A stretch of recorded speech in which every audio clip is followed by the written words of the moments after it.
Have you ever opened up the Hebrew Bible, gotten to the laws, and just thought, this is strange, maybe even a little harsh or just completely outdated?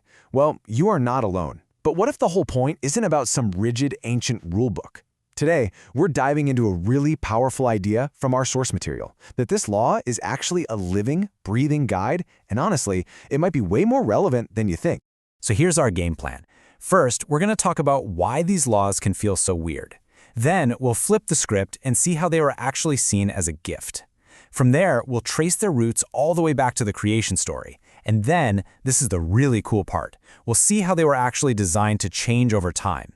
And finally, we'll put it all together to see the bigger picture. Okay, let's just get it out there. The source material is really clear on this point. For a lot of us, these ancient legal texts are, well, they're confusing. They can feel uncomfortable, or maybe just totally irrelevant to modern life. And look, if that's your starting point, that's completely normal. I mean, this is the big question, right? It's kind of the elephant in the room when you're reading huge parts of the first 5 books of the Bible. Are these just a bunch of random rules for a society that existed thousands of years ago? Or is there something much, much deeper going on here?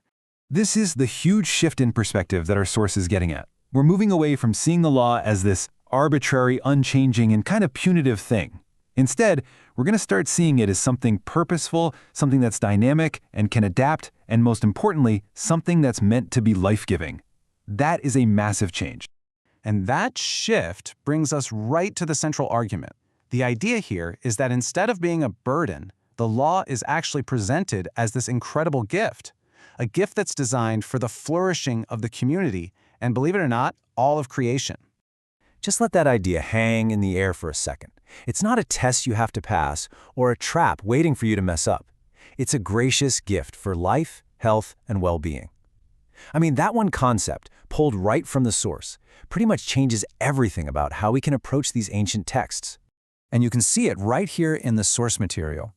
Notice that highlighted bit, a gift for the sake of life. The author is grounding this whole perspective in a really deep reading of the Bible itself, arguing that this isn't just some nice thought, it's what the text itself claims, especially in a book like Deuteronomy. So you might be asking, where does this whole life-giving idea even come from? Well, the source argues that the law didn't just pop into existence at Mount Sinai. Its foundations go way, way back, rooted in the very fabric of the creation story itself. You know, a really helpful way to think about this is with an analogy. If you imagine creation as this incredible garden, then the law is like the gardener's guide. It's the instructions for how to tend it, how to help humanity and the entire world thrive together just the way they were meant to. So the source kind of breaks this down into 3 big jobs for the law. First, its job is to help human society get in sync with the rhythm of creation. Second, it's there to protect the vulnerable. And that means not just people, but the land itself. And third, it's actually meant to help us participate in the world's ongoing development, because creation isn't seen as some static, finished thing.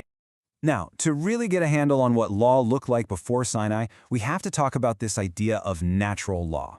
Our source describes it as a kind of built-in moral compass, a way of figuring out right from wrong just by paying attention to the world and to human experience. It's the kind of law you can know in your gut, without ever seeing it carved in stone. So what you end up with are these 2 tracks kind of running side by side.